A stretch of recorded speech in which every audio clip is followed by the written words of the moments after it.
Evening, all my little buns of all sorts. Daisy here with you tonight. If you were watching my other videos, the full suit ones, you can kind of figure out which outfit I'm wearing right now. And, well, so this will be another clean video for y'all. um, I love this feather duster. It's so much fun. uh, it'll be a game thoughts tonight. And tonight's game is not exactly new. It's one that a lot of stuff got based off of later. It's a shiny one. Zelda.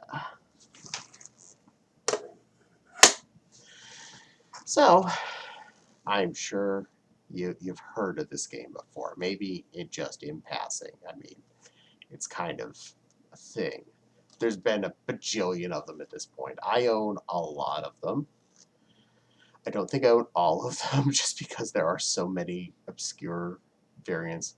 I know I don't own the ones for the CDI, so you don't have to worry about those coming on this screen.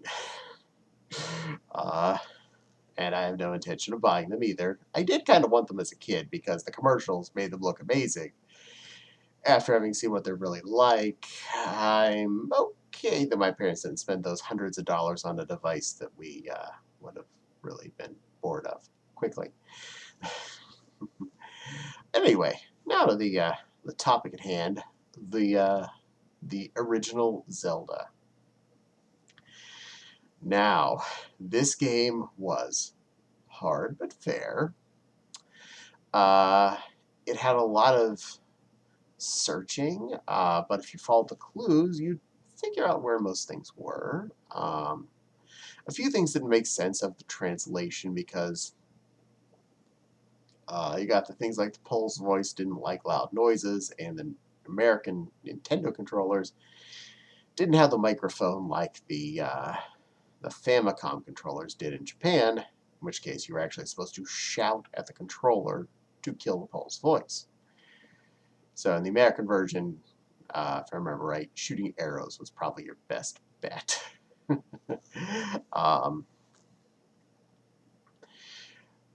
Overall, it's a really interesting early open world game. And I do mean early. This was just as Nintendo was really kicking off. Right when they were trying to introduce the disk system, because it was released in Japan on the disk system as opposed to on a cartridge, because they couldn't get that much onto a cartridge at the time or the ability to save. That got revised by the time the American release happened, fortunately, because, ta-da, it's one of the first games you actually had a save state on, which was really amazing for that time. It's a game that'll keep going without a password? What a concept. Now, you didn't grind for levels in this game. I mean, anyone that doesn't know about this game, you're about to learn. Everyone that's played this game, which is like 90% of people that are watching this, because at least sometime you've probably played in passing, you didn't grind in this game. But you did get leveled up effectively as you did dungeons. You would each dungeon would have at least one treasure item, such as a weapon like the bow and arrow, the boomerang, a raft, other tools that help to make your way through the game and get you to the next dungeon and help you better kill bad guys, depending on which item we're talking about. And every time you beat a dungeon, you got another heart piece, which gave you one more heart to work with. Now, originally you only have 3, so you're pretty weak when you start this game. And bad guys hurt usually about half a heart per hit without any added armor.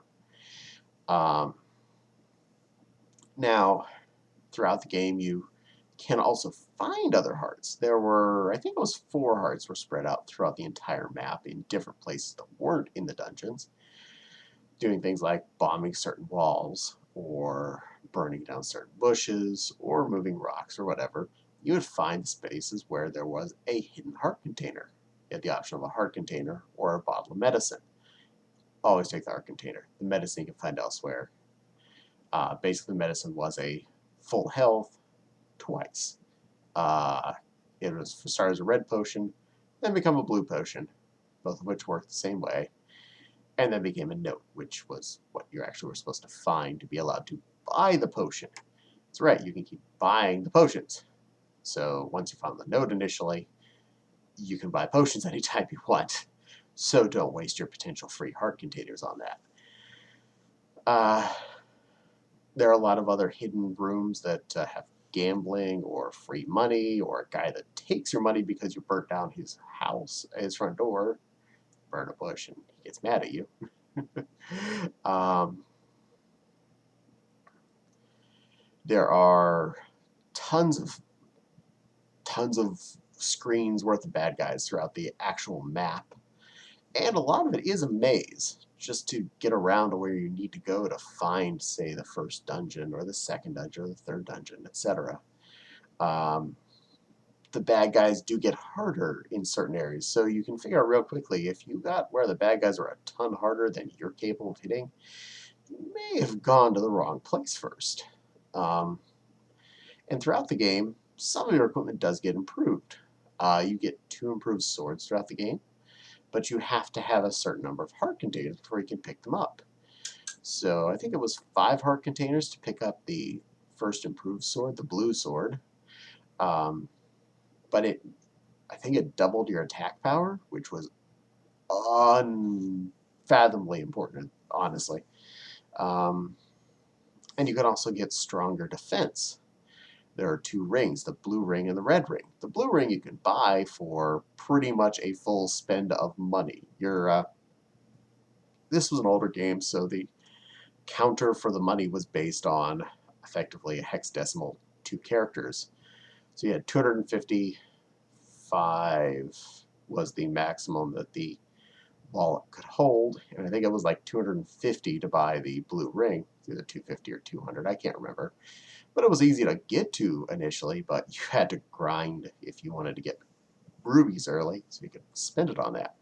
Or you could wait a while after you've done a dungeon or two and you've already saved that up because you found money here and there. And some things you could technically do out of order. I mean, technically you didn't have to beat every dungeon. You just had to go in and get the treasure so that you could get to the next dungeon. Like you go in and get the raft, and you could use the raft to get to the dungeon that's hidden with a raft.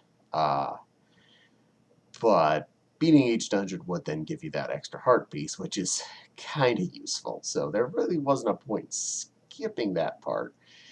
And you didn't get much benefit from, say, going to the next dungeon and getting the next item and be like, all right, I got a ladder. And this does no good in the previous dungeon because there's nothing you'd need to walk across. And by the time you've already gotten to the point where you could get the special item in this dungeon, you've already done all the hard stuff. Having a ladder wouldn't do any difference. Occasionally you might get like the point where you've gotten a better boomerang, might make your life easier, but again, you've already gone to the majority of the dungeon before you can get to the other dungeon to get that special item, and you get the picture.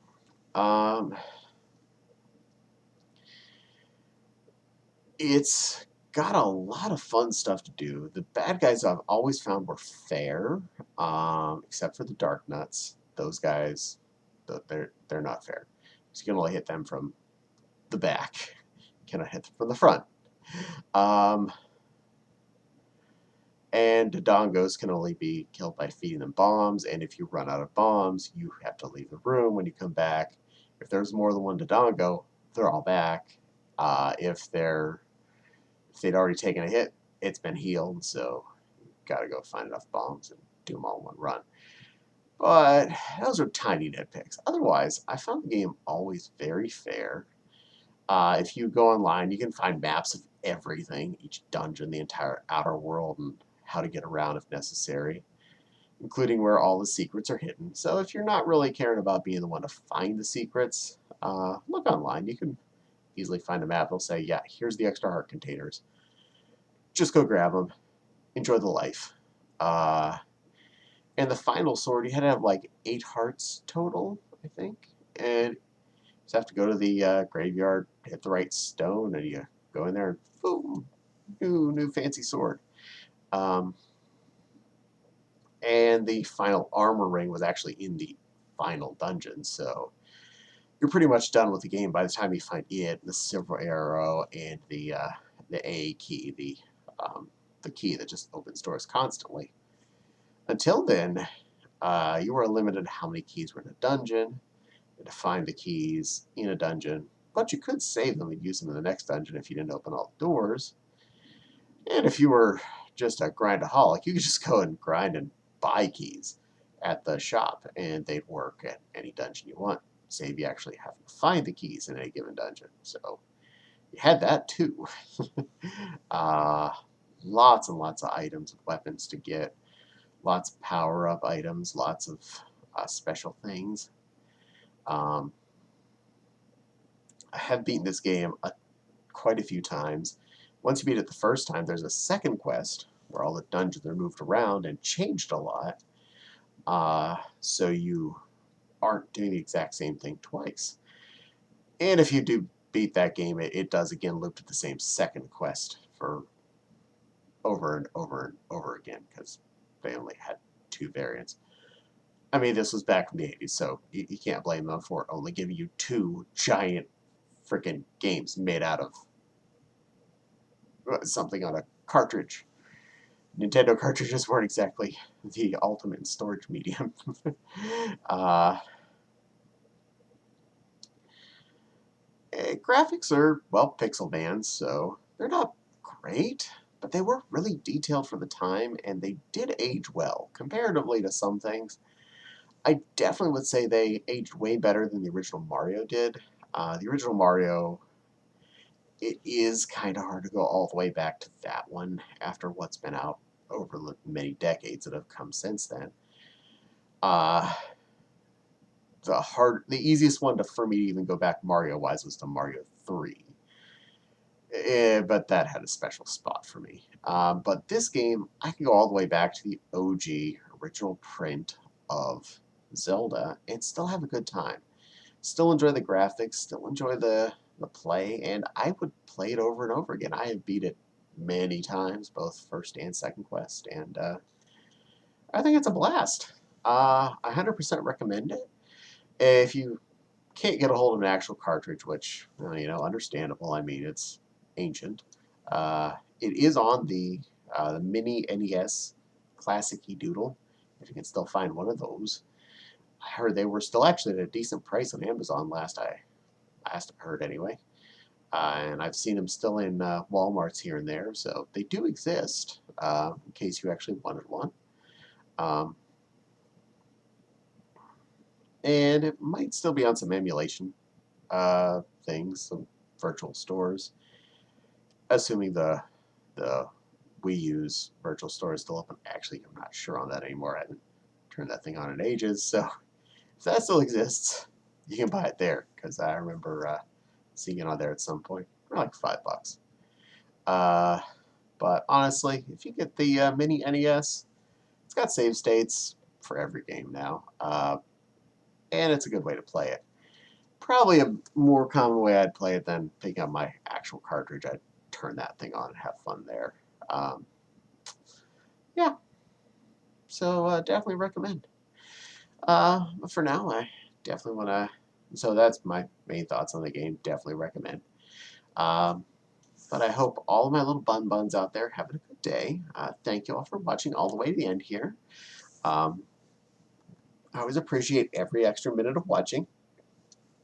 I'm working towards that 4,000 hours of view time, as well as the 1,000 subscribers, so I can one day get that sweet, sweet, sweet ad money.